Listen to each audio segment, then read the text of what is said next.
For their wedding anniversary, I brought my parents a luxurious Rolex watch and a gold Tiffany & Company bracelet, but they just laughed. Is this all? We expected a new house in Las Vegas, not some cheap metal. I calmly stood up and canceled their mortgage payment. A week later, 51 missed calls. So, I'm Alex, 32, a doctor. I've worked tirelessly for years to build a good life, and stupidly, I thought my parents would be proud of me for it. Turns out, they just see me as a walking ATM. For their wedding anniversary, I brought them a luxurious Rolex watch and a gold Tiffany & Company bracelet, thinking it was a nice gesture. Something meaningful. Something they'd appreciate. I should have known better. My parents have always had expensive tastes, just not at their own expense. I still remember my 16th birthday, when I spent months saving up for a designer perfume my mom had been eyeing. She unwrapped it, wrinkled her nose, and said, "That's it. No matching handbag?" When I got my first real paycheck at 25, my dad casually suggested I buy him a Rolex to celebrate. When I laughed, thinking he was joking, he just patted my back and said, "One day you'll realize how much we've done for you. Christmases? Forget it. If I didn't show up with luxury gifts, they'd remind me how my cousin Mike got his parents a fully paid cruise last year. So really, I should have seen this coming." The anniversary dinner from hell. I spent weeks picking out their gifts. A $12,000 Rolex for my dad, classic, elegant, timeless. A $5,000 gold Tiffany bracelet for my mom, something I thought she'd love. I made a reservation at the best steakhouse in town, a place with a months-long waitlist. I thought they'd be happy. The moment they unwrapped the boxes, my dad snorted, rolling the watch around in his palm like it was some cheap trinket. My mom barely glanced at the bracelet before tossing it back into the box. "Is this all?" she scoffed. I blinked. "What? We expected a new house in Las Vegas," my dad said, shaking his head. "Not some cheap metal." My stomach dropped. "You wanted me to buy you a house?" I asked, just to make sure I wasn't hallucinating. "Well, you make good money," my mom said, stirring her wine. "It's the least you could do." And then my dad added, "Come on, Alex, we know what your salary is. You saved money on these gifts, didn't you? You're a doctor. This is nothing for you." I stared at them. "Oh, and how do you think this looks?" My mom continued, gesturing at the bracelet. "You want me to go show the neighbors this and tell them it's from my successful son? You know what Karen's son got her? A luxury car. And I have to walk around with this?" She shook her head, disgusted. "People will laugh at me, Alex. What am I supposed to say? That my son is cheap?" I felt something inside me snap. For 3 years, I had been paying off their mortgage, covered their bills when they forgot, paid for their vacations when they needed a break. I even gave my dad money to start a business, which, of course, never actually happened. And yet, somehow, a $17,000 gift wasn't enough. I sat there, gripping my fork, staring at two people who had raised me but never respected me. I forced a smile. "You're absolutely right," I said, pulling out my phone. Their faces lit up like they had won some kind of argument. I went into my banking app, set up an automatic cancellation for their next mortgage payment, but I knew it wouldn't hit them right away. It would take a week before they realized what I had done, and I couldn't wait. 1 week later, I woke up to 51 missed calls. At first, I ignored them. Then my dad's angry voicemail came through. "Alex, are you serious? The bank just called, our mortgage payment bounced. You need to fix this. Call me back." Then my mom. "Sweetie, I don't know what's going on, but the bank says there's a problem with the house payment. I'm sure it's just a mistake. Call us." Mistake? No. For the first time in my life, I didn't fix it. For the first time, I ignored every single call. Ignoring their calls felt amazing. For the first time in my life, I wasn't scrambling to fix things. I wasn't rushing to save them from their own mess. I just let them deal with it. But, of course, my parents don't give up that easily. By the afternoon, they had switched tactics. The angry calls turned into guilt-tripping texts. "Mom, Alex, honey, I don't understand what's happening. Did you forget to send the payment? We're really worried. Please call us. Dad, you're acting like a child. This is our home we're talking about. What kind of son does this to his own parents?" And my personal favorite. "Mom, sweetie, don't you care what the neighbors will say if we lose the house? It would be so embarrassing for us, and for you. Do you really want people thinking you let your own parents end up on the street?" Right. Because public perception was clearly more important than the fact that they treated me like garbage. I let them stew for 2 full days before finally picking up. The confrontation. The second I answered, my dad's voice exploded through the phone. Dad, what is wrong with you? The bank says if we don't make the payment in the next week, they'll hit us with late fees. Do you have any idea how irresponsible you're being? I took a deep breath. Stayed calm. Me, irresponsible? That's rich coming from the guy who expects his son to fund his entire life. Dad, cut the nonsense, Alex. We raised you. We gave you everything. Me, everything? You mean a roof over my head and food to eat? That's literally the bare minimum of parenting. There was silence for a second, then my mom jumped in, her voice sickly sweet. Mom, baby, we didn't mean to upset you. We just think you're making a mistake. You know we love you, right? I could already see her, probably pacing around the living room, playing the concerned mother act. Me, love me? You laughed in my face when I gave you a Rolex. You called me cheap. You said I embarrassed you. Is that what love looks like to you? She gasped, like I had just slapped her. Mom, you're twisting things. We were just surprised. We didn't mean it like that. Dad, enough of this. Are you going to send payment or not? And that was it. No apology. No remorse. Just an expectation that I'd cave like always. Me, no. I'm done. Dad, you're serious? Me, completely. The silence stretched so long, I thought they had hung up. Then my mom's voice came back, cold and clipped. Mom, you're making a big mistake, Alex. You think you have all this power now, but one day you'll need us. And we won't be there. I almost laughed. Me, that's the funniest thing you've ever said, Mom. Because I've never needed you. You've only ever needed me. And then I hung up. The real chaos begins. I expected them to call back immediately, but they didn't. Instead, they went full nuclear. First, they called my uncle, my mom's brother, who texted me. Uncle Rob. Hey kid, your parents are freaking out. What's going on? I debated not responding, but Uncle Rob was one of the few sane people in the family. Me. They expected me to buy them a house, and when I didn't, they threw a tantrum. So I stopped paying their mortgage. Uncle Rob, wait. You were paying their mortgage? Since when? Me, for 3 years. Uncle Rob, Jesus. I thought they were handling their own finances. They told everyone they were investing in property. Sounds like they were just spending your money instead. I stared at my screen. Investing? That was news to me. Where did the money go? That night, curiosity got the best of me. I started digging through my old bank statements, looking at every payment I had made to cover their mortgage. Then I checked Zillow to see if the house value had changed. And that's when I noticed something weird. My parents had taken out a HELOC, home equity line of credit, last year. And guess what? It was for almost the exact same amount I had been paying toward the house. They had been borrowing against the house. And instead of paying it off, they were burning through the money. So I did the only logical thing. I called the bank. And that's when I got hit with the biggest bombshell yet. The HELOC wasn't just for last year. They had been doing this for over 5 years. Every time the house gained value, they borrowed more against it. They had no intention of ever paying off the mortgage. My payments weren't helping them. They were just letting them spend more. They had lied to me for years. And now, it was finally catching up to them. Next morning, the final blow. At 6 a.m., my phone buzzed. 51 more missed calls. This time, I answered. Mom, Alex, we need to talk. Me. No, you need to listen. I laid it all out. The HELOC, the lies, the fact that they had used me for years. And when I was done, I said, me. So no, I'm not paying your mortgage. And if you keep calling me, I'll block you. Figure it out. Dad, I can't believe you're doing this. Me, bye, Dad. And I hung up. Final update. It's been 2 weeks. My parents? Radio silence. Uncle Rob told me they're desperately trying to find money, but since I was their main income source, they're struggling. Do I feel bad? No, because for the first time in my life, I'm free. And it feels amazing. After our last conversation, I thought it was over, that they had finally understood I wasn't their personal ATM anymore. I was wrong. A week went by, then another. At first, the silence was almost unsettling. I was so used to my parents constantly demanding things from me that their sudden quiet felt unnatural. But I knew better than to think they had given up.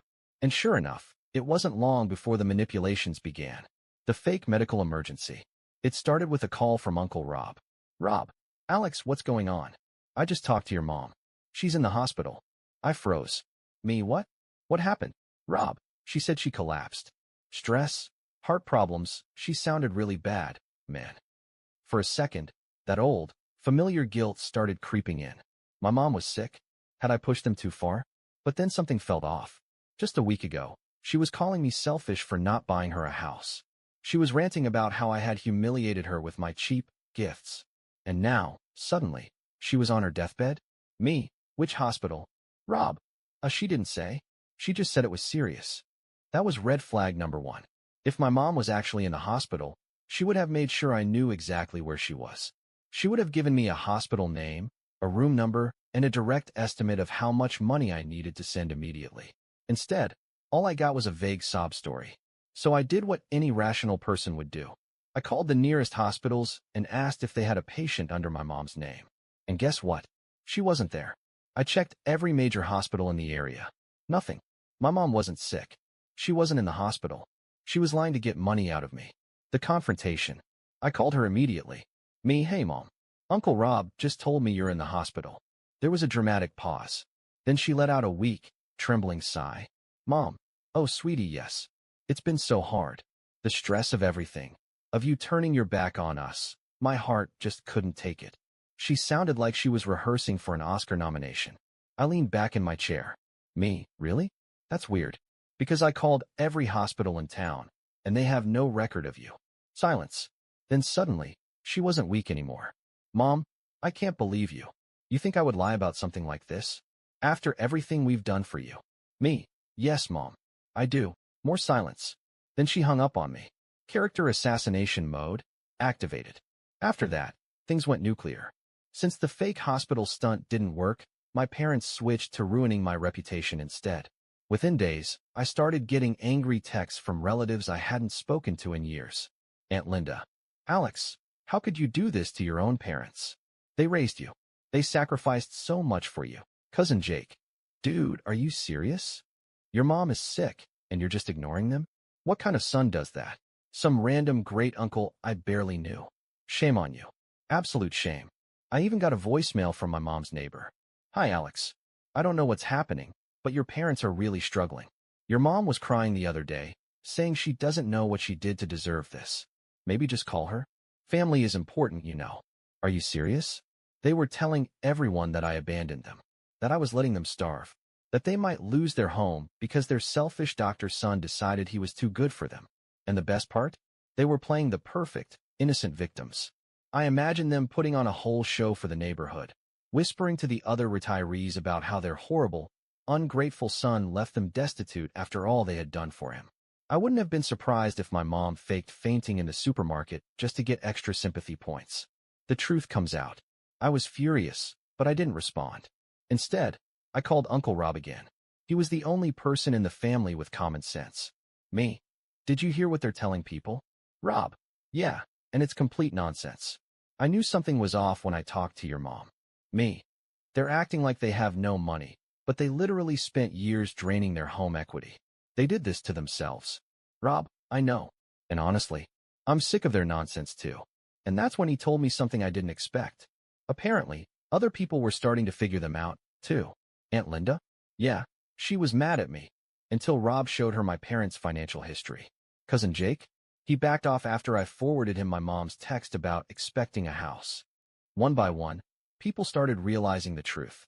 And just like that, my parents' little pity party started falling apart. Final message from my mother. After a few weeks of radio silence, my mom sent me one final message. Mom, I hope you're happy. You've destroyed this family. I don't know who you are anymore. I stared at the text for a long time. Then I replied, Me, no, Mom. I finally know exactly who I am. And I'm done. Blocked her. Blocked my dad. Moved on with my life. 2 months later. It's been 2 months since I cut off my parents. 2 months of silence. No more guilt-tripping phone calls. No more sudden emergencies that just happened to require money. No more hearing my mother sigh dramatically about how a good son would do more. For the first time in my life, I felt free. But the real question was, how long would it last? Because if there was one thing I knew for sure, my parents weren't done. The apology that wasn't. I was sitting in my apartment, enjoying a peaceful Saturday morning, when my phone buzzed. Dad? Alex, can we talk? I frowned. For a second, I almost ignored it. But curiosity got the best of me. I picked up. Me. What do you want? He sighed, like he was already exhausted just from speaking to me. Dad, look, I don't want to fight anymore. Your mother and I have been talking, and we think maybe we all overreacted. Let's just put this behind us. I almost laughed. Put this behind us? They spent weeks lying, guilt-tripping, and dragging my name through the mud, and now they wanted to act like nothing happened? Me. No. I'm done. Dad. Alex, be reasonable. We're your parents. We're family. Families forgive each other. I shook my head. Me? Forgiveness? That's funny coming from you. Did you forgive me when you told the whole family I was a horrible son? When you let people think I abandoned you? When you lied about Mom being in the hospital? Silence. Then, in a much colder tone, he said, Dad, you really want to do this? You want to throw away your own parents over money? And there it was. They still didn't get it. This wasn't about money. It was about respect. Me. You threw me away first. And I hung up. The final blow. The credit fraud. 1 week later, I got a call from my bank. Bank rep. Hi, Alex. We're just calling to verify a few recent charges on your new credit card. My stomach dropped. Me. What new credit card? There was a pause. Bank rep. It was opened under your name 3 days ago. We noticed some unusual activity, high-ticket purchases, multiple locations. We wanted to confirm that it's you. I felt the blood drain from my face. They had stolen my identity. I took a shaky breath. Me. Where were the purchases made? She read off the list. High-end stores. Jewelry. A down payment on a new car. My hands clenched into fists. I already knew who was behind this, and I was done playing nice. Burning it all down. I went straight to Uncle Rob's house. He opened the door, took one look at my face, and let me in without a word. Me. They stole my identity, Rob. Open credit cards in my name. They've gone too far. He exhaled sharply. Rob, I figured something like this might happen. He disappeared into another room and came back with a thick folder. Me. What's that? Rob, proof? Bank statements, records, emails. Your parents have been in financial trouble for years, and they've been using you to stay afloat. I flipped through the pages, my anger boiling. They had never intended to pay off their debts. They were borrowing against their home, opening new lines of credit, spending money they didn't have. And when I cut them off, they got desperate. They tried to steal from me. The last conversation. I went straight to their house. I didn't knock. I just walked in. They were sitting in the living room, acting like everything was normal. Me. You opened a credit card in my name. My dad froze. My mom's face went pale. Mom. What are you talking about? I threw the bank statement onto the table. Me. You think I wouldn't find out? Silence. Then my dad scoffed. Dad, you're overreacting. We were going to pay it back. I laughed. A sharp, bitter sound. Me. Just like you paid back every other dime I gave you? Mom, we're your parents. We're entitled to some help. That did it. I took a deep breath and said the words I should have said years ago. Me. No, you're not. And you never will be again. Mom, what does that mean? Me. It means I'm pressing charges. Her mouth fell open. Dad. Alex, be reasonable. Me. Reasonable? You stole my identity. You committed fraud. I have every right to send you to prison. Panic flashed across my mom's face. Mom, you wouldn't. I looked her straight in the eyes. Me. Watch me. The aftermath. What happened next? I reported them. Filed a fraud claim. Gave the bank every piece of evidence. And since they had used my name to open the accounts, the bank pursued legal action. Within a few weeks, their credit was destroyed. They were facing lawsuits. Their house? Foreclosed. The last I heard, they had to move into a tiny rental. The luxury lifestyle they were so obsessed with? Gone. The final text. A month after everything went down, I got one last text from my mom. Mom, you've ruined our lives. I hope you're happy. I stared at it for a long time. And for the first time, I felt nothing. No guilt. No regret. No sadness. Just relief. I deleted the text. Blocked her number. And finally, I was free. Epilogue. A new beginning. It's been 6 months now. I've never felt lighter. I sleep better. My savings account is growing. I don't feel that constant pressure to be responsible for 2 grown adults who refuse to be responsible for themselves. The other day, Uncle Rob and I went out for dinner. Rob, so, do you ever think about talking to them again? I shook my head. Me. No. And for the first time, I don't feel bad about it. He raised his glass. Rob, to finally living your own life. And for the first time in years, I could say, I finally am.